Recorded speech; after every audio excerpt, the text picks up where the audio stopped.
Selamat pagi Bapak Ibu, saudara-saudara yang dikasihi oleh Tuhan. Mari kita siapkan hati kita untuk mendengarkan firman. Mari kita berdoa bersama-sama. Bapa dalam sorga, kami datang kepadamu, kami mengucap syukur buat rahmat anugerah-Mu yang sudah menolong kami, sehingga pagi hari ini kami boleh beribadah kepada Tuhan. Dan saat ini ya Tuhan, kami siapkan hati kami untuk mendengarkan firman-Mu. Biar Roh-Mu menolong kami dan Roh-Mu berbicara kepada kami semuanya, supaya firman-Mu boleh menjadi bagian yang hidup dalam hidup kami dan menerangi dalam setiap perjalanan kami. Kami serahkan pembacaan firman dan penjelasannya, biarlah dipimpin oleh Roh Kudus. Terima kasih, terpujilah nama-Mu, dalam nama Yesus kami sudah berdoa. Amin. Baik Bapak Ibu, mari kita membuka Alkitab kita dari Kejadian pasal 37 ayat 1 sampai 4, lalu dilanjutkan dari ayat 12 sampai dengan ayat yang ke-28. Namun yang kita baca hanya ayat 37 sampai pasal 37 ayat 1 sampai dengan ayat yang ke-4. Saya bacakan buat Bapak Ibu, demikian firman Tuhan. Adapun Yakub, ia diam di negeri penumpangan ayahnya, yakni di tanah Kanaan. Inilah riwayat keturunan Yakub. Yusuf tak kalah berumur 17 tahun, jadi masih muda, biasa mengembalakan kambing domba bersama-sama dengan saudara-saudaranya, anak-anak Bilha dan Silpa, kedua istri ayahnya. Dan Yusuf menyampaikan kepada ayahnya kabar tentang kejahatan saudara-saudaranya. Israel lebih mengasihi Yusuf dari semua anaknya yang lain, sebab Yusuf itulah anaknya yang lahir pada masa tuanya, dan ia menyuruh membuat jubah yang maha indah bagi dia. Setelah dilihat oleh saudara-saudaranya bahwa ayahnya lebih mengasihi Yusuf dari semua saudaranya, maka bencilah mereka itu kepadanya dan tidak mau menyapa dengan ramah. Demikian pembacaan firman Tuhan. Judul khotbah atau renungan kita pada pagi hari ini, judulnya adalah hati yang tertuju kepada Allah akan berdampak positif bagi sesama. Sekali lagi, hati yang tertuju kepada Allah akan berdampak positif bagi sesama. Bapak Ibu, saudara-saudara yang kasih dalam Tuhan, hati adalah pusat kehidupan kita. Dari hati segala sesuatu terpancar. Pancaran hidup kita pun diproses dalam hati.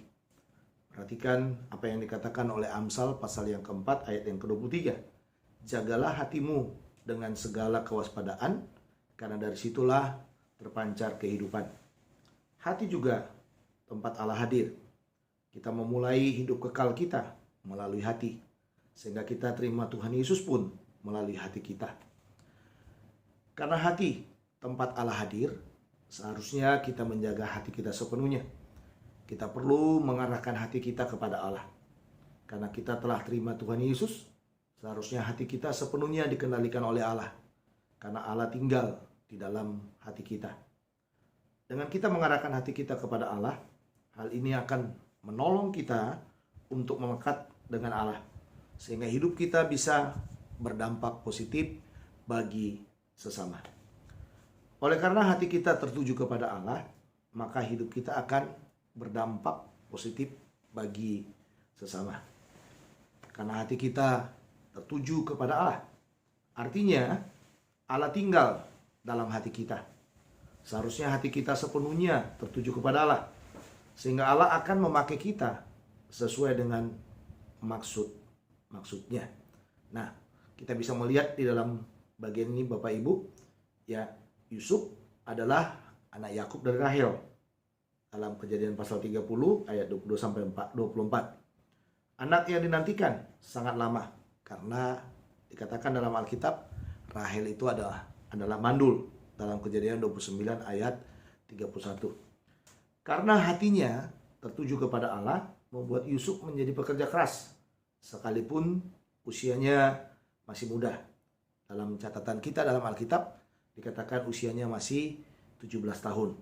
Dia tidak mempergunakan usianya untuk hal-hal yang tidak memuliakan Tuhan. Dicatat dalam ayat 2 tadi, bersama saudara-saudaranya, Yusuf mengembalakan domba-domba bersama anak-anak Bilha dan Silpa, istri ayahnya. Karena hati Yusuf tertuju kepada Allah, sehingga dia tidak kompromi dengan kejahatan saudara-saudaranya. Bisa kita lihat tadi, segala yang jahat yang dibuat oleh saudaranya, Yusuf selalu melaporkan dan memberitahukannya kepada ayahnya. Nah, di dalam ayat yang ketiga di sana dikatakan, karena hatinya tertuju kepada Allah, membuat Yusuf lebih dikasih ayahnya daripada saudara-saudaranya yang lain. Ini jelas saudara, orang yang hatinya tertuju kepada Allah, banyak keistimewaan demi keistimewaan yang dia peroleh. Dan keistimewaan itu sudah tentu menjadi keistimewaan yang membuat dia lebih dari orang-orang yang ada di sekitarnya. Mereka 12 bersaudara, dan Yakub dikatakan lebih dikasihi oleh Israel. Israel itu adalah Yakub, ayahnya, ya lebih dikasihi oleh Israel. Karena apa saudara yang Islam Tuhan? Itu tadi, karena kejujuran demi kejujurannya, karena keterbukaan demi keterbukaannya, membuat dia dengan mudah melihat mana yang benar, mana yang salah, dan mana yang mempermuliakan nama Tuhan. Jadi tadi karena hati itu tertuju kepada Allah, membuat orang itu sebenarnya tidak kompromi dengan apapun dalam hidup ini. Tidak kompromi dengan kejahatan, tidak kompromi dengan hal-hal yang tidak yang membuat orang menjadi berdosa, dan tidak kompromi juga dengan hal-hal yang disebut dengan ketidakjujuran demi ketidakjujuran yang dibuat oleh saudara-saudaranya.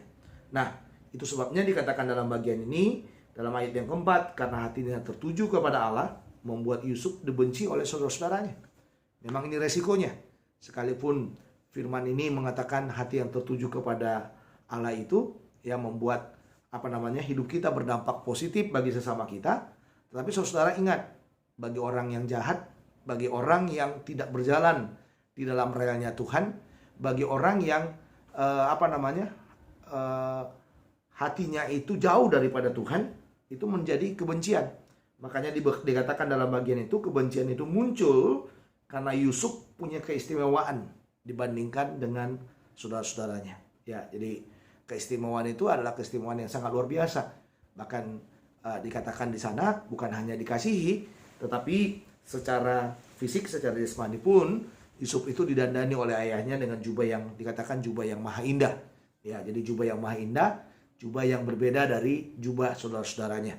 Dan memang bisa kita lihat saudara, ya 12 bersaudara, ya dengan didandani lebih baik lagi dari dari saudara-saudaranya itu, ya membuat Yusuf memang sangat berbeda sekali dari orang-orang yang ada di sekitarnya. Persoalannya semuanya ada di dalam hati. Hatinya Yusuf, sejak kita melihat kehadirannya di dalam sejarah Alkitab itu, tidak ada satu kesan pun yang saya temukan bahwa Yusuf itu punya hati yang sangat sangat jahat, punya hati yang bisa membenci saudara-saudaranya. Tetapi saya bisa melihat bahwa hatinya Yusuf itu hati yang sangat tertuju kepada Allah. Sehingga saudara, kalau kita mengembangkan sebenarnya pasal-pasal ini nanti, ya kita bisa melihat bahwa Yusuf itu juga ya hatinya terarah kepada Allah, membuat dia menjadi apa? Menjadi takut akan Tuhan. Karena dia takut akan Tuhan, jadi hatinya terarah kepada Allah, membuat hatinya takut akan Tuhan, sehingga kita bisa melihat dalam Alkitab itu bahwa Allah senantiasa menyertai Yusuf. Ya, Allah senantiasa menyertai Yusuf. Dalam arti saya mau katakan kepada saudara, Allah tidak jauh dari orang-orang yang hatinya terarah kepadanya. Allah tidak jauh dari orang-orang yang takut akan dia.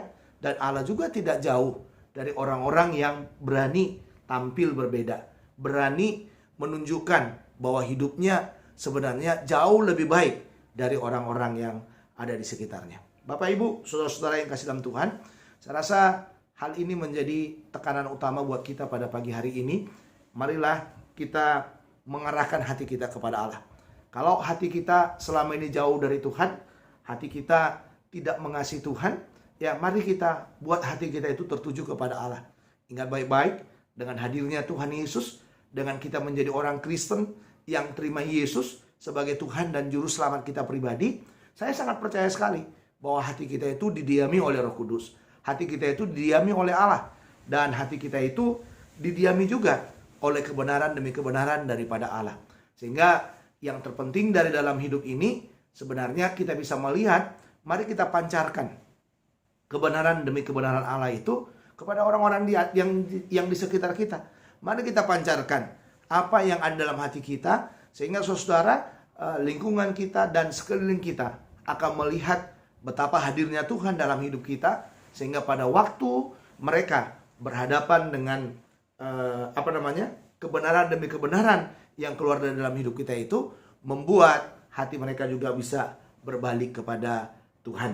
Nah, kita bisa melihat dalam bagian ini, memang Yusuf adalah satu pribadi yang sangat luar biasa, tokoh Alkitab yang dicatat berbeda dari generasi demi generasinya. Dia punya nenek moyang, ada Abraham, ada Ishak, ada juga ayahnya, yang memang kita bisa melihat tampilannya jauh berbeda, saudara. Ya, Abraham pernah terperosok, Yusuf tidak pernah terperosok. Ya, Ishak ayahnya juga hampir dicatat dalam Alkitab. Ya, Ishak yang menjadi menjadi moyang dari menjadi ayah dari ayahnya itu, kakeknya dia ya Ishak itu kan kakeknya dia ya. Ya, kita bisa melihat juga pernah terperosok juga. Ya, dan akhirnya kita bisa melihat juga Yakub ayahnya, bagaimana terperosoknya dia. Minggu lalu kita sudah melihat bagaimana perjalanan Yakub, ya, yang Yakub menjadi Israel, penipu, menjadi orang yang dikasih oleh Allah itu. Kita bisa melihat, saudara, bahwa perjalanan demi perjalanan hidup itu adalah perjalanan hidup yang sungguh-sungguh sangat luar biasa, ya. Tetapi kita bisa melihat catatan-catatan hitam dari moyang demi moyangnya. Tetapi kita bisa melihat bahwa ternyata Yusuf ini adalah generasi yang berbeda dari tokoh-tokoh atau moyang demi moyangnya yang ada di atasnya. Membuat memang orang yang hatinya mengarah kepada Allah itu memang berbeda. Sekalipun kita tidak bisa pungkiri bahwa Abraham, Ishak, Yakub semuanya adalah orang-orang yang dipakai oleh Allah secara luar biasa. Catatan-catatan hitam tentang kehidupan mereka, saya sangat percaya juga menjadi catatan yang dilihat oleh Allah, betapa Allah mengasihi mereka. Sekalipun kita bisa melihat kejatuhan demi kejatuhan mereka, tetapi kita bisa melihat salah satu yang paling utama, orang yang mengarahkan hatinya kepada Tuhan, dia benci kepada yang namanya kejahatan. Nah, ini bisa kita lihat dalam kehidupan daripada Yusuf secara pribadi. Dia benci dengan kejahatan yang dilakukan oleh saudara-saudaranya. Kalau nanti kita mengembang lagi ke dalam pasal yang berikutnya, khususnya pasal yang ke-39, dia juga benci kepada tawaran daripada istri Potifar. Jadi bisa kita perhatikan dalam bagian ini, saudara, bahwa orang-orang yang hatinya terarah kepada Allah, yang hatinya dekat dengan Tuhan, yang hatinya begitu menghargai kehadiran Tuhan dalam hidupnya, memang tampilan demi tampilan hidupnya adalah tampilan yang berbeda dari lingkungan demi lingkungan hidupnya. Bapak Ibu, saudara-saudara yang dikasihi oleh Tuhan, oleh karena hati kita tertuju kepada Allah, maka hidup kita akan berdampak positif bagi sesama. Karena hati kita tertuju kepada Allah, maka hidup kita akan berdampak positif bagi sesama. Artinya, orang yang hatinya tertuju kepada Allah biasanya akan dibenci oleh sesama yang hatinya busuk. Tetapi sekalipun demikian, hati kita harus tetap berdampak bagi mereka. Kita boleh dibenci oleh orang-orang yang tidak setuju dengan kebenaran ilahi yang ada dalam hidup kita, dengan benih ilahi yang ada dalam hidup kita. Tetapi dalam ayat 12-28 dijelaskan bahwa Yusuf pada akhirnya disingkirkan oleh saudara-saudaranya. Jadi bukan didukung ya. Jadi orang yang hatinya terarah kepada Allah itu bukannya didukung oleh saudara-saudaranya, tapi kalau saudara membaca dengan panjang lebar, sebenarnya penulis kitab Kejadian mencatat kepada kita dalam ayat 12-28 itu bahwa Yusuf itu dibenci oleh saudara-saudaranya. Kalau saudara lihat di sana, ya dijelaskan bahwa saudara-saudaranya bermufakat untuk menyingkirkan Yusuf, khususnya pada waktu dia datang ke Dotan itu, saudara. Ya, dia mencari saudara-saudaranya di sana. Tetapi ternyata, ya waktu dia datang dengan tujuan yang baik, dengan tujuan yang positif, ya, dia mau menunjukkan bahwa hidupnya itu berdampak bagi saudara-saudaranya yang sedang melakukan kejahatan itu. Tetapi ternyata saudara-saudaranya mengatur rencana yang mereka atur dengan rapi, mulai dari rencana membuang ke sumur dalam ayat 24, ya. Lalu mereka juga merencanakan, ya udahlah kita bikin aja saudara kita ini seolah-olah dimakan binatang buas dalam ayat yang ke-20. Dan sampai kalau saudara melihat di sana dalam ayat 28, Mereka menjual Yusuf ya senilai 20 sikal kepada khalifah atau orang-orang Ismail yang hadir pada waktu itu, yang tiba-tiba nongol ya. Jadi 20 sikal perak, dan mereka membawanya ke Mesir. Tapi saya melihat saudara bahwa inilah titik bagaimana hidup daripada Yusuf itu akan berdampak positif bagi orang lain. Ya, kalau seandainya dia ada dalam lingkaran saudara-saudaranya itu, mungkin ya kebencian demi kebencian atau sakit demi sakit berikutnya akan dilakukan oleh saudara-saudaranya terhadapnya.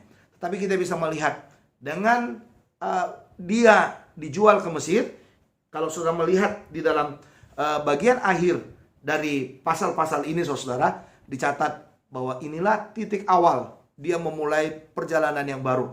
Bagaimana mendampakkan hidup yang positif dengan hati yang terarah kepada Allah itu, kita bisa melihat bagaimana dia membuat hidupnya ya menjadi hidup yang benar-benar ya punya dampak yang luar biasa bagi orang-orang yang ada di sekitarnya.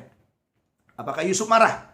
Ya, ternyata kalau kita perhatikan dari awal sampai akhir biografinya, ternyata Yusuf tidak marah sama sekali. Ya, ini kelihatan dari pernyataan Yusuf pada waktu dia ya sudah menjadi orang penting di Mesir. Ingat baik-baik tadi saya katakan bahwa dengan dia dijual ke Mesir, ini menjadi titik awal yang dimana kita bisa melihat dia memulai hidup berdampak bagi orang-orang yang ada di sekitarnya. Dan pada waktu pertemuannya dengan saudara-saudaranya dalam Kejadian pasal yang ke-50, kita bisa melihat mulai ayat 19 di sana. Tapi Yusuf berkata kepada mereka, "Janganlah takut, sebab aku inikah pengganti Allah. Memang kamu telah mereka-rekakan yang jahat terhadap aku, tetapi Allah telah mereka-rekakannya untuk kebaikan, dengan maksud melakukan seperti yang terjadi sekarang ini, yakni memelihara hidup suatu bangsa yang besar. Jadi janganlah takut, aku akan menanggung makananmu dan makanan anak-anakmu juga." Demikianlah ia menghiburkan mereka dan menenangkan hati mereka dengan perkataannya. Ini sebenarnya dimulai dengan konteks pertemuan demi pertemuan mereka. Setelah Yakub meninggal, saudara-saudaranya ketakutan kepada Yusuf. Ketakutan kalau seandainya Yusuf membalas kejahatan demi kejahatan yang mereka sudah lakukan selama ini. Tetapi saudara, di dalam bagian itu bisa kita lihat dalam teks Kejadian pasal yang ke-50 itu, ternyata Yusuf mengutus seseorang untuk berbicara ya mengenai masa depan mereka ya kepada Yusuf. Tetapi luar biasa sekali di sini. Kita bisa melihat kalau hidup kita ini terarah kepada Allah, dampak positif dari kehidupan itu menjadi dampak yang sangat luar biasa yang bisa kita tunjukkan ya kepada orang-orang yang menyakiti kita, yang membenci kita. Kita bisa melihat di sini dari teks itu yang kita baca tadi, kita bisa lihat bahwa dampak positif Yusuf kepada saudara-saudaranya adalah ia membalas yang jahat dengan yang baik. Bayangin saudara, kalau kita bisa runut ke belakang, mungkin Yusuf bisa bilang kepada saudara-saudaranya, ya, karena kejahatan demi kejahatan kalian membuat saya terpisah dari ayah, terpisah dari orang-orang yang ada di sekitar saya, terpisah dari lingkungan saya, terpisah dari kebebasan saya, terpisah dari banyak hal dalam hidupnya. Tetapi kita bisa melihat di dalam bagian ini, ya, sekalipun sejahat-jahatnya yang mereka lakukan, ia tidak membalas yang jahat, ya. Ia tidak membalas yang jahat dengan yang jahat, tetapi ia membalas yang jahat itu dengan yang baik, ya, dengan apa namanya? Dengan memelihara kehidupan daripada saudara-saudaranya. Pada waktu mereka datang ke Mesir, mereka kehabisan gandum di tanah Kanaan itu, ya, lihatlah betapa Yakub merindukan mereka, betapa Yakub ya begitu ingin dekat dengan mereka. Sekalipun saudara pada awalnya saudara-saudaranya tidak mengenali dia, tetapi saudara Yusuf berusaha untuk menunjukkan kepada saudara-saudaranya bahwa dia adalah Yusuf yang pernah dibuang, bahwa dia adalah Yusuf yang pernah dibenci. Tetapi sekarang Yusuf menunjukkan kepada mereka bahwa ternyata Yusuf itu adalah orang yang legowo, disakiti hatinya, ya, dibenci oleh saudara-saudaranya, tapi dia punya hati yang terarah kepada Allah, yang membuat hidupnya berdampak positif bagi saudara-saudaranya itu. Sehingga di dalam bagian yang kedua dari ayat yang kita baca tadi, Kejadian pasal 50, yang ia memposisikan Allah, ini dampak positif dari hidupnya, ia memposisikan Allah sebagai Allah yang baik, yang telah memakai dia untuk memelihara hidup bangsanya dan keluarganya. Ya, makanya dikatakan, ya, aku inikah pengganti Allah? memang kamu mereka-rekakan yang jahat terhadap aku. Tetapi dikatakan Allah mereka-rekakan yang baik bagi dia untuk maksud memelihara hidup bangsanya dan juga memelihara keluarganya.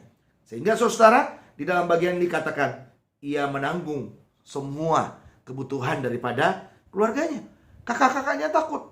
Dengan ayahnya meninggal tidak ada lagi perisai yang melindungi mereka. Tidak ada lagi orang yang bisa membela. Tetapi ternyata saudara, Yakub dengan hati yang terbuka, dengan hati yang tadinya terarah kepada Allah itu, ya dengan mudah dia berkata kepada saudara-saudaranya, aku akan menanggung makanmu dan makan anak-anakmu.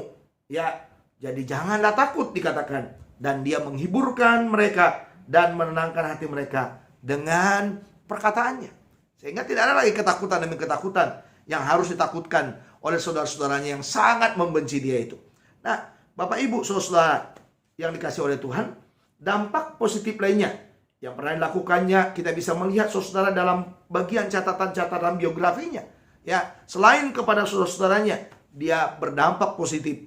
Kita bisa melihat saudara, ya kepada keluarga Potifar pun dia melakukan yang baik, berdampak positif yang luar biasa. Ya, dia sangat menghargai Potifar. Dia sangat menghormati Potifar sehingga dia tidak melakukan yang jahat terhadap Potifar. Ya, sekalipun istrinya meraung-raung beberapa hari, ya, meminta supaya tidur kepada Yusuf. Tetapi kita bisa melihat betapa dia menghargai Potifar tuannya itu.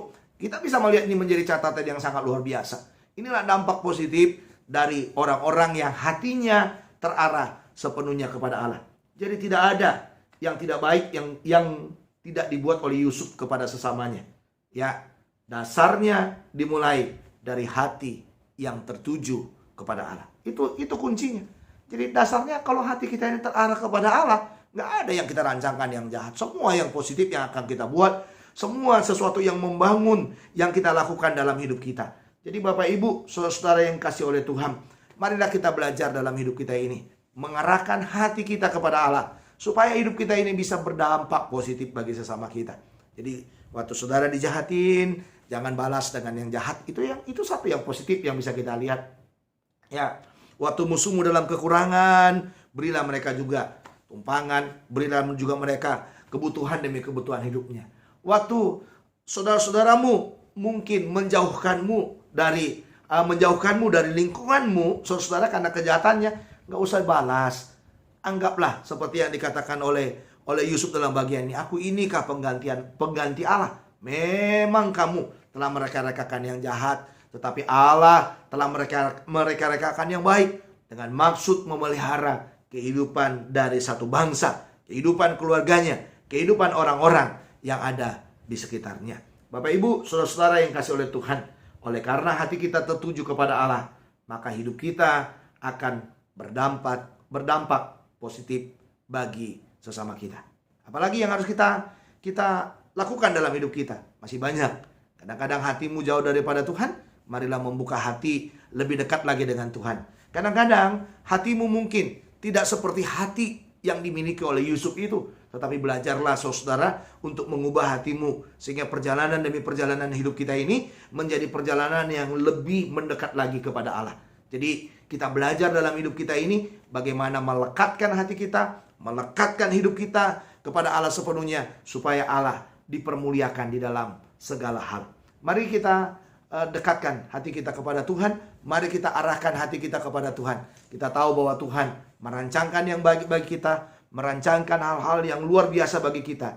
Hidup kita adalah hidup yang akan terus dipakai oleh Allah. Waktu hati kita arahkan kepadanya, maka hidup ini akan berdampak positif bagi orang lain. Mari kita berdoa. Bapa dalam sorga, terima kasih buat firman-Mu. Meteraikan dalam hati kami. Biarlah firman-Mu ini menjadi firman yang boleh menguatkan, meneguhkan kami semuanya. Arahkanlah hati kami kepada-Mu ya Tuhan, supaya hidup ini menjadi hidup yang berdampak positif bagi orang-orang di sekitar kami. Tolonglah kami, supaya kami tidak menjauhkan hati kami, menjauhkan pikiran kami, dan menjauhkan hidup kami daripada-Mu. Tapi biarlah kami dekat dengan Tuhan yang mengasihi kami, dan Tuhan akan menolong kami.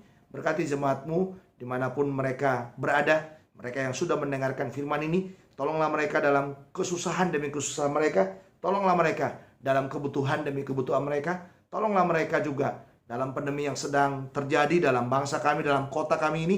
Biarlah mereka terus diberikan Tuhan imun tubuh yang kuat, sehingga mereka boleh sehat, mereka boleh kuat, dan mereka boleh mempermuliakan nama-Mu. Kami percaya Tuhan bahwa Engkau Allah yang baik, Allah yang luar biasa, Allah yang sudah memberkati kami.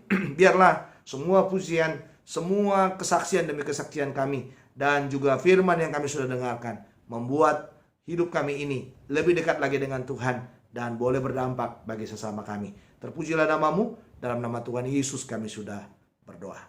Amin. Selamat pagi Bapak Ibu, semangat terus, tetap sehat, dan mari kita mengarahkan hati kita kepada Tuhan. Kita percaya hal-hal yang positif akan Tuhan kerjakan buat hidup kita. Terpujilah Tuhan. Selamat pagi, shalom.